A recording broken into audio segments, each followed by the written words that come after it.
హల్లెలూయా. రెండో మాట చెప్తాను చూడండి. ఆదికాండం 37వ అధ్యాయం 18వ వచనం. ఆదికాండం 2వ మాట 37వ అధ్యాయం 18వ వచనం చూడండి. అతడు దగ్గరకు రాక మునుపు వారు దూరము నుండి అతని చూచి అతని చంపుటకు దురాలోచన చేసిరి. వారు, ఇదిగో ఈ కలలు కనువాడు వచ్చుచున్నాడు, వీని చంపి ఇక్కడనున్న ఒక గుంటలో పారవేసి దుష్టమృగం వీని తినివేసనని చెప్పుదము. అప్పుడు వీని కలలేమగునో చూతము రండిని ఒకరితో ఒకడు. అలా మాటలు చూడండి. దేవుడు తోడై ఉన్నాడు యోసేపుకి, దేవుడు ఏర్పరచుకున్నాడు, దేవుడు ఆయనతో మాట్లాడుతూ ఉన్నాడు. ఆయనకి మొదట ఎదురైంది ఏంటంటే పగ, ఆయన మీద పగబట్టారు. రెండవ మాట మనం గమనిస్తే అక్కడ గుర్తెరగండి, దూరానే ఉన్నాడు యోసేపు. దూరానే ఉన్నప్పుడు అతన్ని చూసి అతన్ని ఏం చేయాలనుకుంటున్నారు? ఏం చేయాలనుకుంటున్నారు? అరే రే రే, మేము కనిపించకపోయినా, మేము అక్కడ ఉంటామని తెలిసి అక్కడికి వస్తే అక్కడ కనిపించకపోయినా, మేము ఎక్కడున్నామో వెతుక్కుంటూ వెతుక్కుంటూ వెతుక్కుంటూ మా దగ్గరికి వచ్చావురా, మాకు డాడీ పంపిన తినుబండారాలు ఇస్తా ఉన్నావు, మంచిది అని పొగడదాము, కొనియాడదాం అనుకున్నారా? ఏమనుకున్నారు? ఏమనుకున్నారు? అతనిని చంపుటకు దురాలోచన చేసిరి. అతన్ని చంపేద్దామని దురాలోచన, మంచి ఆలోచన కాదు, చెడు ఆలోచన, దుర్మార్గమైన ఆలోచన, చెడ్డ ఆలోచన ఆ వ్యక్తులు చేస్తాం. ఎవరై అంటే సహోదరులే. వీళ్ళు ఎవరంటే సహోదరులే. ఆలోచించి ప్రియ దేవుని బిడ్డలారా, సాతాను గాడు ఎప్పుడు ఏం చేస్తా తెలిసిన, నిన్ను బాగుపడాలి, నువ్వు బాగుండాలి, నువ్వు వర్ధిల్లాలి, ఒక స్థానాన్ని ఏమండి పొందుకోవాలి అని ఏ రోజు అనుకోడు. వాడు చేసే పని తెలిసిన, ఎప్పుడు దొరికితే అప్పుడు నిన్ను చంపేద్దాం, ఎప్పుడు దొరికితే అప్పుడు నిన్ను లేపేద్దాం అనుకుంటా ఉంటాడు. బైబిల్లో ఉంది కదా, దొంగతనమును హత్యను నాశనము చేయుటకు వచ్చును కానీ మరి దేనికిని రాడు. మరి దేనికి రాడు వాడు, సైతాను గాడు. వాడి బుద్ధి, వాడి స్వభావము, వాడి లక్షణం ఏంటి తెలిసిన, వాడు వచ్చేది ఎందుకంటే నిన్ను నాశనం చేసేదానికి. వాడి స్వభావం ఏంటంటే నిన్ను చంపేద్దామని. ఎక్కడ దొరుకుతావు, ఏ పరిస్థితుల్లో దొరుకుతావు, నువ్వు చంపేద్దాం అని వాడు ఏమో ఆలోచన చేస్తూనే ఉంటాడు. అలాంటి ఆలోచనలు మనుషుల్లో దూరి పుట్టిస్తూనే ఉంటాడు వాడు. నీకు తెలిసిన వాళ్ళు దూరతాడు, నీకు అయిన వాళ్ళు దూరతాడు, ఎవరు నీ ఇంట్లో వాళ్ళలో దూరతాడు, ఎక్కడైనా దూరతాడు. వాడు చేసే పని ఏదంటే చంపేద్దాం చంపేద్దాం. ఆ తర్వాత మీరు చూడండి, చంపి గుంటలో పడవేసి ఆ తర్వాత దుష్టమృగం వీడిని తినివేసిందని డాడీకి చెప్పేద్దాం, అప్పుడు వీని కలలు ఏమవుతాయో చూద్దాం. అంటే అర్థమేంటి? వీడికి ఇక మీదట భవిష్యత్తు లేకుండా చేద్దాం, వీడికి మీదట కంటికి కనిపించకుండా చేద్దాం, వీడి నాడి ఇక మీదట ఆడకూడదు, ఆగిపోయేటట్లుగా చేద్దాం, వీడి కళ్ళు ఏమైపోతాయో చూద్దాం. దేవుడు తోడై ఉన్నాడండి యోసేపుకి. అలాంటి పరిస్థితుల్లో కూడా యోసేపు నడిపించబడిన మార్గం ఎలాంటిదో గుర్తెరగని ప్రియ దేవుని బిడ్డలారా, యోసేపు జీవితంలోనే అలాంటి మార్గంలో ప్రభు నడిపించాలి తలంచుకొని ఉంటే మరి మన పరిస్థితులను గుర్తెరగండి, ఆలోచన చేయండి. దేవుడు నీకు ఇచ్చిన దర్శనం, దేవుడు నీకు ఇచ్చిన ఏమండి మాట, దేవుడితో చేసిన నిబంధన నెరవేర్చేదానికి మధ్యలో ఆయన నిన్ను ఏ విధంగా నడిపించాలనుకుంటాడో ఆ మార్గాలు నువ్వు శిరస్సు వంచి నడిపించబడుదువు గాక. హల్లెలూయా, హల్లెలూయా. గుర్తెరగని దేవుని బిడ్డలారా, ఆలోచన చేయండి. సాతానుగాడు భవిష్యత్తు లేకుండా చేయాలని చూస్తూనే ఉంటాడు. భూమి మీద నీ నాడి ఆడకూడదు, ఇక మీదట నీ నీడ ఉండకూడదు అని వాడు ఆలోచన చేస్తూనే ఉంటాడు. ఎప్పుడు ఎవరిని మృంగుదమా, ఎవరిని చంపేద్దామా అని చూస్తూనే ఉంటాడు. అయితే దేవుని మనస్సులో ఉన్నదేం తెలిసిన, యోసేపు ఐగుప్తు దేశాన్ని పరిపాలన చేసే రాజు తర్వాత రాజుగా అతన్ని నిలబెట్టాలని దేవుని మనస్సులో ఉంది. హల్లెలూయా. దానికి విరోధంగా ఎన్ని కుతంత్రాలు పన్నినా, ఎన్ని చెడు ఆలోచనలు చేసినా, దుర్మార్గపు ఆలోచనలు చేసినా అవి దేవుడు సఫలము కానీయడు. హల్లెలూయా, హల్లెలూయా. వాటన్నిటి దేవుడు విఫలం చేస్తాడే కానీ సఫలం కానీయడు. ఆయన ఆలోచన ఎలాంటిది అంటే సదాకాలము నిలిచే ఆలోచన. ఆయన ఆలోచనే ఒక్కొక్కరి పట్ల ప్రభు నెరవేర్చును గాక. సాతానుగాడి ఆలోచనలను నిర్మూలము చేయును గాక. వాడి తలంపులన్నీ నిర్మూలము చేయును గాక. యేసయ్య ఆలోచన మాత్రమే అడుగు పెట్టిన ప్రతి ఒక్కరి జీవితంలో ప్రభు నెరవేర్చును గాక. హల్లెలూయా. దాన్ని మీ జీవితంలో గుర్తెరగలగాలి. ఆయన నడిపిస్తాడు. ఆపదలు అనేవి వస్తాయి, రాకుండా ఉండవు. అర్థమవుతుందా ప్రియ దేవుని బిడ్డలారా? ఆపదలు అనేవి వస్తాయి. భవిష్యత్తు లేకుండా చెయ్యాలి అని ఆపదలు వస్తాయి. నీకు భవిష్యత్తు లేకుండా చేద్దాం, అసలు వీడు ఏమైపోతాడో చూద్దాం. అర్థమవుతుందా? ఈ కుటుంబం ఏమైపోతుందో చూద్దాం, ఈ యవనస్తుడు ఏమైపోతాడో చూద్దాం, భవిష్యత్తు లేకుండా చేద్దాం అన్న ఆలోచనలు వస్తాయి. అయితే అవి ప్రభు నెరవేర్చనీయుడు. హల్లెలూయా, హల్లెలూయా.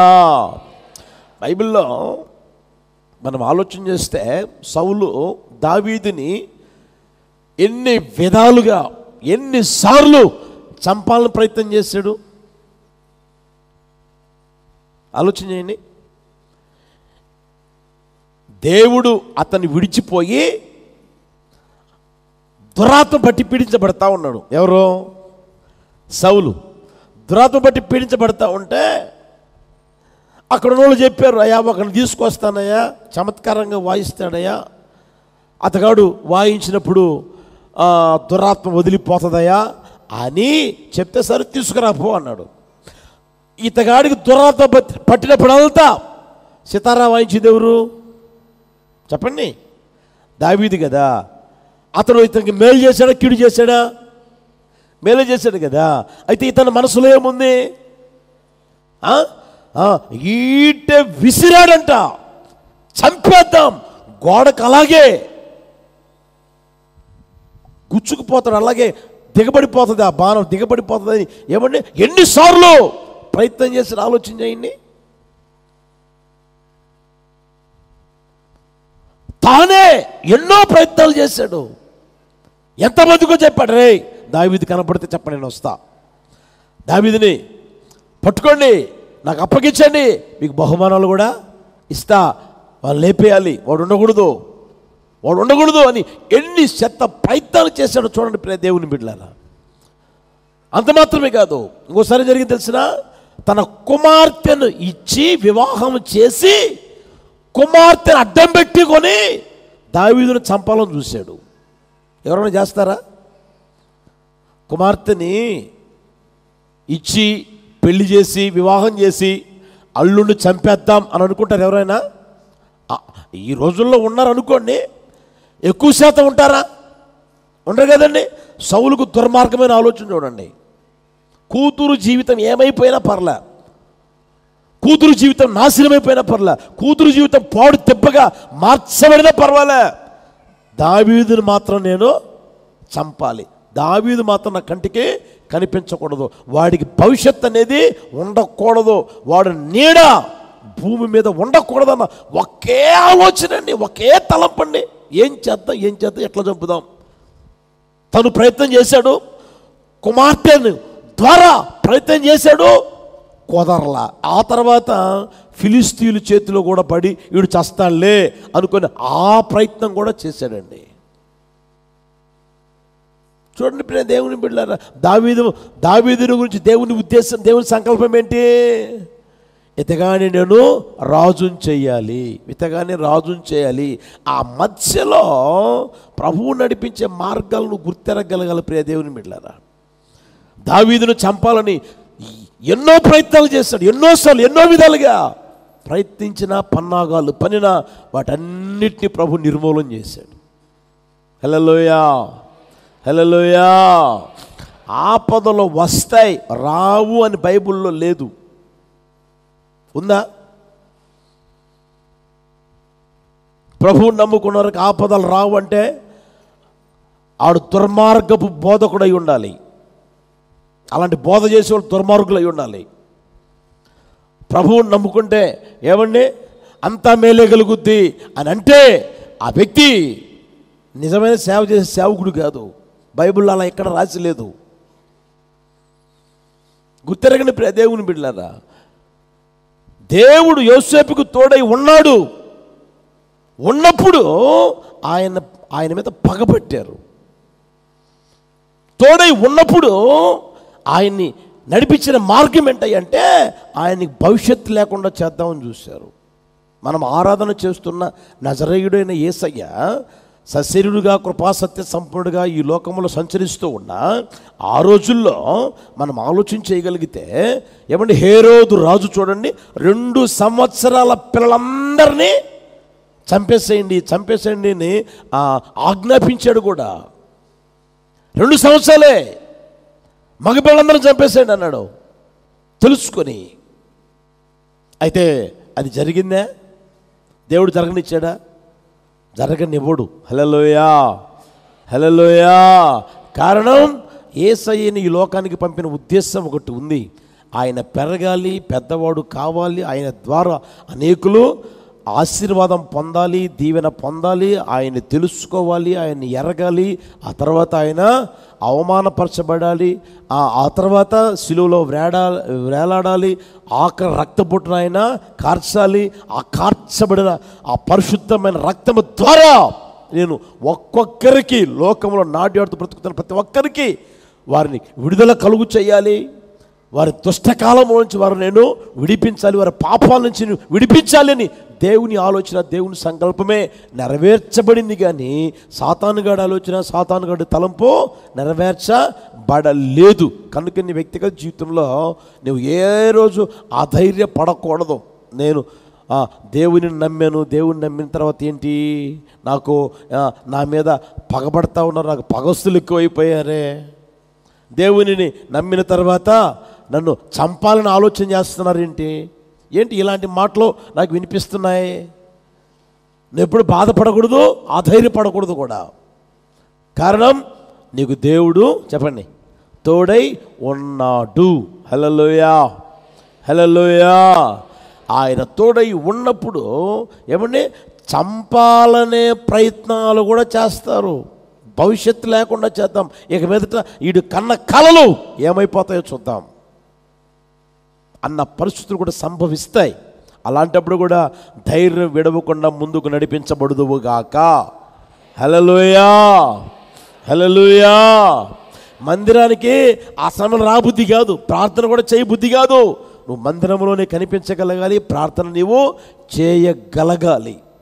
దేవుని మీద ఆధారపడి నీ జీవితంలో ముందుకు అడుగు వేయగలిగేటట్లుగా నా యేసయ్య కృప చూపును గాక. హల్లెలూయా, హల్లెలూయా.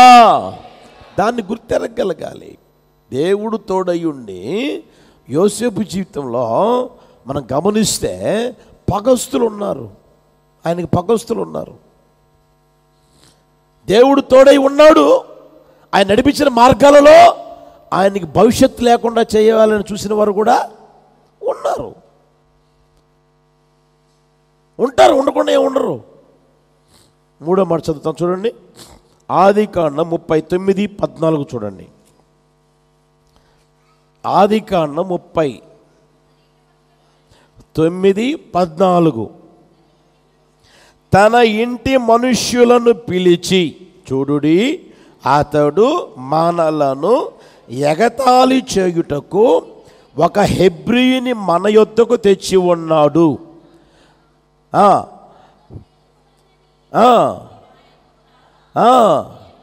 నేను పెద్ద కేక వేసి తిని. నేను బిగ్గరగా కేక వేయటవాడు విని దగ్గర వస్త్రం విడిచిపెట్టి తప్పించుకొని బయటకు పారిపోయిన వారితో చెప్పి. ఈ సంభవం మనందరికీ బాగా పరిచయం. యోసేపు బానిసగా ఉన్న వ్యక్తిని ఇంట్లో పెడితే అతగాడు చేస్తున్న పని అంతటిని దేవుడు ఆశీర్వదిస్తూ ఉన్నాడు, చేసినంత సఫలం చేస్తూ ఉన్నాడు. దాన్ని చూసిన యజమానుడు ఏం చేశాడంటే సమస్తమానికి అప్పగించేసేసాడు. చిన్న పని, పెద్ద పని, పైసలా, ఏ విషయమైనా సరే ఇక ఆయన ఏమి పట్టించుకోకుండా సమస్తం అప్పగించేసేసాడు. అప్పగించిన తర్వాత ఇంకా ఆ ఆస్తి ఐశ్వర్యం ఎక్కువ అవుతుంది కానీ తరగడంలే. అంత నమ్మకంగా, అంత యథార్థంగా, జాగ్రత్తగా తన జీవితాన్ని నడిపించుకుంటూ అప్పగించిన పనిని భారము బాధ్యత కలిగి చేసుకుంటా ఉన్నాడు అక్కడ యోసేపు. ఆ విధంగా నడిపించబడుతూ ఉన్న ఆ పరిస్థితుల్లో ఆ ఇంటి యజమానురాలు ఆ ఇల్లాలు ఏం చేసింది తెలిసిన, ఆయన మీద కన్నేసిందంట. నా భర్త నన్ను నమ్మడంలే. ఎవరు నమ్ముతున్నాడు? పని మనిషిని నమ్ముతున్నాడు. నా భర్త నన్ను నమ్మడంలే, నన్ను విశ్వసించడంలే, నాకు బిరువతాళాలు ఇలా. ఎవరికి ఇచ్చాడు? నా ఇంట్లో ఉన్న పని మనిషికి ఇచ్చాడు. నేను ఇప్పుడు ఎలా అయిపోయా? చూస్తా అని అనుకుంటానే ఆ యోసేపుని విసిగిస్తా ఉంది. అన్ను దినం శోధిస్తానే ఉంది. బైబిల్లో రాయబడిన మాట, అన్ను దినదినము విసిగిస్తానే ఉంది. ఆమె మాట ఒప్పుకున్నవాడు కాదు అని రాయబడింది దేవుని వాక్యములో. అంతగా తన జీవితాన్ని కాపాడుకుంటూ తన వ్యక్తిగత జీవితంలో పరిశుద్ధతను కాపాడుకుంటూ నడిపించబడుతూ ఉన్న ఆ యోసేపుని ఒకరోజు ఆ మనిషి తొందర చేస్తే ఒప్పుకోకుండా పారిపోతూ ఉన్న సమయంలో వస్త్రం దొరికితే ఆ వస్త్రాన్ని దగ్గర పెట్టుకొని ఆమె ఏమంటో తెలిసిన, నేను పెద్ద కేక వేశాను. ఏ కేక? కేక వేయాల్సింది ఎవరు? నోరు తెరమండి. కేక వేయాల్సింది ఎవరు? ఈ పాడు మనిషి పెద్ద కేక వేసిందంట. ఏమని? నన్ను చూడండి, నా ఇంట్లో ఉన్న వ్యక్తి ఏం చేశాడో. నా భర్త నమ్మకమైనడని, మంచోడని, యథార్థవంతుడని తీసుకొచ్చి పెట్టాడు. ఈడు చూడు నన్ను ఎగతాళి చేయడానికి ఏం పని చేశాడో. ఈడు చూడు అని బోర్ను ఏడుస్తూ ఉంది, లబోదిబో అంటా ఉంది. అక్కడ జరిగిందేంటి? ఒకసారి గుర్తెరగ. వాస్తవంగా జరిగిందేంటి? అంతవరకు యోసేపుకి మంచి పేరుంది, అంతవరకు యోసేపుకి ఘనత ఉంది, అంతవరకు యోసేపుకి యథార్థవంతుడు, నమ్మకస్తుడు, దేవుడు తోడుగా ఉన్నాడు అని ఇన్ని మాటలు అతని గురించి చెప్పిన వాళ్ళందరూ ఆ మాటలు విని, వీడింత దుర్మార్గుడా, వీడింత పనికిమాలినోడా, వీడు ఇంత ఎదవా, వీడు ఇలాంటి వాడైపోయాడా, అయ్యో యజమానుడికి నమ్మక ద్రోహం చేశాడా వీడు. ఒక్కసారిగా చూడండి, అతని గురించిన సాక్ష్యం పాడైపోయింది. అతనుకున్న పేరు, ప్రతిష్టలు అన్నీ, ప్రఖ్యాతలు అన్నీ నేలమట్టం అయిపోయాయి, బూడిదలో పోసిన పనిలాగా తయారైపోయాయి. ఆయన కలిగింది ఏందయ్యా అంటే, దర్శనం ఇచ్చిన తర్వాత నెరవేరడానికి మధ్యలో ఆయన కలిగింది ఏంటంటే, దేవుడు తోడుగానే ఉన్నా అవమానం, నిందలు, సిగ్గు ముఖాన్ని కమ్మింది, తల ఎత్తుకోలేని పరిస్థితి, తల ఎత్తి ముఖం చూపించుకొనలేని పరిస్థితుల మధ్యలో యోసేపు నడిపించబడతా ఉన్నాడు. యోసేపు ఆ సందర్భంలో ఏమైనా ఒక మాట మాట్లాడా? అయ్యా ఇలా జరిగిందయ్యా, ఇదయ్యా జరిగింది, ఇలా జరిగిందయ్యా అని చెప్పాడా? ఒక్క మాటను చెప్పాడా? ఒకసారి గుర్తెరగండి ప్రియ దేవుని బిడ్డలారా, దేవుడు నీకు తోడై ఉన్నప్పుడు నేను నడిపించే మార్గాలు ఒకవేళ ఇలా ఉన్నాయేమో ఆలోచించాయి. నిన్ను అవమానించే వాళ్ళు ఎక్కువైపోతారు, నిన్ను హేళన చేసే వాళ్ళు ఎక్కువైపోతారు, నిన్ను నిందించేవాళ్ళు ఎక్కువైపోతారు. ఒక్కొక్కరికి ఒక్కొక్క రకమైన నింద, ఒక్కొక్కరికి ఒక్కొక్క రకమైన అవమానం. మందిరానికి పోతున్నావుగా, ఇంకా పెళ్లి కాలేదా? మందిరానికి పోతున్నావుగా, పిల్ల పుట్టలేదా? దేవుడు దేవుడు దేవుడు అంటే మందిరానికి పోయావుగా, ప్రార్థన కూడా చేస్తున్నావుగా, ఇంకా కార్యం జరగలేదా అని అవమానించేవాళ్ళు ఉంటారు, ఎగతాళి చేసేవాళ్ళు ఉంటారు, నిందించేవాళ్ళు ఉంటారు. అర్థమవుతుందా?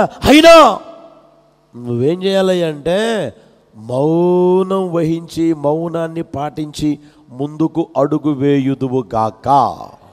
హల్లెలూయా! ముందుకు అడుగు వేయుదువు గాక. అలాంటి పరిస్థితుల్లో నీవు నడిపించబడాలి అని ప్రభువు కోరుకుంటా ఉన్నాడండి. ఆ ఇంట్లో ఉన్న ఆ మనిషే ఏమండి ఎంత ఘోరమైన నింద, ఎంత ఘోరమైన అవమానం అతను కలుగు చేసిందో చూడండి. రుజువు కూడా చూపిస్తుంది. మరలా కాదనలేడు, కాదని అంటే ఇక ఏం చేస్తారో కూడా మనకు తెలియదు. అలాంటి పరిస్థితుల్లో అంత అవమానపరచబడుతున్నా, అంత నిందించబడుతూ ఉన్నా, అంత హేళన చేయబడుతూ ఉన్నా మౌనంగా నోరు తెరవకుండా ముందుకు నడిపించబడ్డాడు యోసేపు. హల్లెలూయా! హల్లెలూయా! యోసేపుకి ఎవరు తోడుగా ఉన్నారంట చెప్పండి? దేవుడు తోడుగా ఉంటే ఆశీర్వాదమే కాదు, దేవుడు తోడుగా ఉంటే దీవెన మాత్రమే కాదు, దేవుడు తోడుగా ఉంటే ఉన్నతమైన స్థానమే కాదు, అది ఇచ్చేదానికి ముందు ప్రభువు నడిపించే మార్గాలు చాలా రకాలుగా ఉంటాయి. నీ మీద పగస్తులు లేయవచ్చు, నిన్ను అవమానించేవారు, నిన్ను నిందించేవారు, నోటికొచ్చుడిగా మాట్లాడేవారు లేయవచ్చు. నీ జీవితాన్ని ఇక లేకుండా చేద్దామనుకునే వాళ్ళు కూడా ఉంటారు, నీకు భవిష్యత్తు లేకుండా చేద్దామనుకునే వాళ్ళు కూడా ఉంటారు, నీ మీద కంకణం కట్టుకునే వాళ్ళు ఉంటారు. వాడికి ఎట్లా వస్తుందో చూద్దాం, వాడికి ఉద్యోగం ఎలా వస్తుందో చూస్తా, వాడు ఎలా బాగుపడతాడో చూస్తా, ఈ ప్రాంతం ఎలా బతుకుతాడో చూస్తా అనేవాళ్ళు కూడా ఉంటారు, అనేవాళ్ళు కూడా పుడతారు. అయినా సరే నువ్వు మౌనంగా యేసయ్య వైపు చూస్తూ వెళ్తూ ఉన్నావు అనుకో, నా ప్రభు దాచి ఉంచిన సిద్ధపరిచిన మేలు నిన్ను అనుభవించేటట్లుగా చేయును గాక. హల్లెలూయా! హల్లెలూయా! ఏ రోజు నీ ధైర్యాన్ని విడవకూడదు, యేసయ్య వైపే చూడాలి. మీరు దావీదు జీవితంలో గమనించండి. 4వ అధ్యాయం 2వ వచనం చూడండి. కీర్తన 4:2. కీర్తన 4:2. నరులారా, ఎంతకాలం, దావీదు అంటున్నారు చూడండి, నా గౌరవాన్ని, నా ఘనతను, నా మర్యాదను, నా పేరు ప్రతిష్టల్ని అవమానంగా మార్చేస్తారు. ఎంతకాలం, ఎంతకాలం, ఎంతకాలం. చూడండి ప్రదేవుని ఈ మాటలు మన మదిలో మెదిలాడుతూ ఉంటాయి, మన నోటి ద్వారా మాట్లాడుతూ ఉంటాం. ఎంతకాలం, ఎంతవరకు? నేను గౌరవంగా బ్రతుకుతూ ఉంటే, మర్యాదగా బ్రతుకుతూ ఉంటే నా మర్యాదని, నా ఘనతని, నా గౌరవాన్ని అమర్యాదగా మార్చేస్తారా, అగౌరవంగా మార్చేస్తారా? అంతు తెలుసా అని ఏమైనా యోసేపు అన్నాడా? మౌనంగా తన పంతాన్ని చూసుకుంటా పోతా ఉన్నాడండి. హల్లెలూయా! హల్లెలూయా! దాన్ని మన జీవితంలో గుర్తిరగలగాలి. ఇంకొక మాట కూడా చూడండి, 44:16. కీర్తన 44:16 గమనించండి. దినమెల్లా నా అవమానమును తలపోయుచున్నాను, సిగ్గు నా ముఖమును. ఆయన అంటారు, సిగ్గు నా ముఖాన్ని కమ్మింది. దినమెల్లా 24 గంటలు అవమానాన్ని నేను తలపోసుకుంటా ఉన్నా. అలా దావీదు యోసేపు అనలేదు. యోసేపు దినమెల్లా అవమానాన్ని తలపోసుకోలే. ఏనంటాడు? అవమానం తలపోసుకున్నాను. అవమానాన్నే తలంచుకుంటా ఉన్నాడంట. సిగ్గు ముఖాన్ని గమ్మింది. ఈయన ఇదే తలపోసుకుంటా ఉన్నాడు. అయితే అలా యోసేపు చెయ్యలేదండి. ఈ రోజున ఈ మాటలుంటున్నప్పుడే దేవుని బిడ్డారు ఒకసారి గుర్తెరగండి. ఒకవేళ నీ మీదికి నిందలు వచ్చాయా, అవమానాలు వచ్చాయా, లేదా సిగ్గు నీ ముఖాన్ని కమ్మిందా, దాన్నే జ్ఞాపకం చేసుకుంటా, దాన్నే తలపోసుకుంటూ నీ జీవితాన్ని నడిపించుకుంటూ ఉన్నావా? ఎందుకు ఇలా జరిగింది, ఎందుకు ఇలా జరిగింది, ఎందుకు ఇలా జరిగింది, ఎందుకు ఇలా జరిగింది, నేనేం చేశానని, నేను ఏం అన్నానని, ఎందుకు ఇలా జరిగింది అని ఎప్పుడు మనం తలపోసుకోకూడదు. దేవునికి వదిలిపెట్టేసేసి, దేవునికి విడిచిపెట్టేసేసి, ఏమండి, నువ్వు మౌనంగా ముందుకు కొనసాగుదువు గాక. హల్లెలూయా, హల్లెలూయా. దాన్ని మన జీవితంలో గుర్తెరగలగాలి. అందుకనే దేవుని వాక్యం చెప్తున్న సత్యం ఏంటంటే 54:4 చూడండి. యెషయా పుస్తకం 54:4లో మనం ఆలోచన చేస్తే, నీ భయపడకము, నీవు సిగ్గుపడనక్కరలేదు, అవమానమును తలంచమాక, భయపడమాక, నువ్వు సిగ్గుపడనక్కర్లేదు, అవమానమును తలంచుకో, నీవు లజ్జపడనక్కర్లేదు, మరిచిపోతావు, ఇక మీదట జ్ఞాపకము చేసుకోకుండా నా యేసయ్య చేయును గాక. హల్లెలూయా, హల్లెలూయా.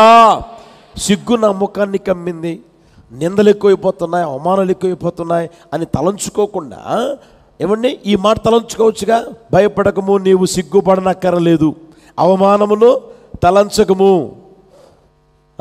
ప్రభు ఈ మాటలు నాకు చెప్పాడు, ఇక మీదట మరచిపోయేటట్లుగా, ఇక మీదట జ్ఞాపకం చేసుకొనకూడేటట్లుగా నా యేసయ్య చేస్తాడు అని విశ్వసించి ముందుకు అడుగు వేయచ్చు కదా. అటు కృప ప్రభు దయచేయును గాక. 61లో చూడండి, ఒక మాట ఉంటుంది, 61:7. అక్కడే యెషయా పుస్తకం 61:7. నీ అవమానమునకు ప్రతిగా రెట్టింపు ఘనత నొందుదురు, నిందకు ప్రతిగా తాము పొందిన భాగం అనుభవించి వారు సంతోషింతురు, వారు తమ దేశములో రెట్టింపు భాగమునకు కర్తలగుదురు, నిత్యానందం వారికి. హల్లెలూయా. ఈ మాటలు ఒక్కొక్కరి పట్ల నెరవేర్చును గాక, ఒక్కొక్కరి పట్ల స్థిరపరచును గాక. హల్లెలూయా. ఒకవేళ అవమానం పొందుతున్నారా, రెట్టింపు ఘనత ప్రభు కలుగు చేయును గాక. నిందలు అనుభవిస్తూ ఉన్నారా, దేవుడు స్వాస్థ్యానికి కర్తలుగా మార్చును గాక. మీ తల్ల మీద నిత్యానందం నా యేసయ్య ఉండేటట్లుగా చేయును గాక. హల్లెలూయా, హల్లెలూయా. అవమానం వచ్చేసిందే, అవమానించారే, నా తల ఎట్లా ఎత్తగలను, నా ముఖం ఎలా చూపించగలను అని నువ్వు బాధకు లోనైపోయి, వేదనకు లోనైపోయి, ఏమండి, నీవు ఇంక ఏవేవో మార్గాలు ఎత్తుకోవాల్సిన అవసరంలే. ఫ్యాను గురేసుకోవడాలు, ట్రాకుల మీద పడ్డాలు, లేకపోతే ఏదో ఒకటి, నా కోడలు ఇంత మాట అంటదా, నన్ను ఇంత మాట అంటదా, ఇది ఎంత, దీని బతికెంత అని నీలో అనుకొని కుమిలిపోతే ఏం చేస్తున్నావు? ఒకసారి ఏదో ఒకటి చేసుకుంటా ఉన్నావు. అలాంటి పరిస్థితి చేసుకోవాల్సిన అవసరం లేదు. నా దేవుడు నీ అవమానానికి ప్రతిగా రెట్టింపు ఘనత కలుగు చేయును గాక. హల్లెలూయా. మీ నిందకు ప్రతిగా తాము పొందిన భాగం అనుభవించేటట్లుగా చేసి ఆయన నిత్యానందం నీ తలల మీద ఉంచును గాక. నువ్వు ఎక్కడ ఉన్నా, ఒకవేళ ఉద్యోగం చేసే చోట, వ్యాపారం చేసే చోట, కూలి పనికి పోయిన చోట, ఏమండి, లేదా పాస్ పనికి పోయిన చోట, లేదా ఇంకొక చోట, ఏ చోట అయినా సరే నీకు అవమానం సంభవించిందా,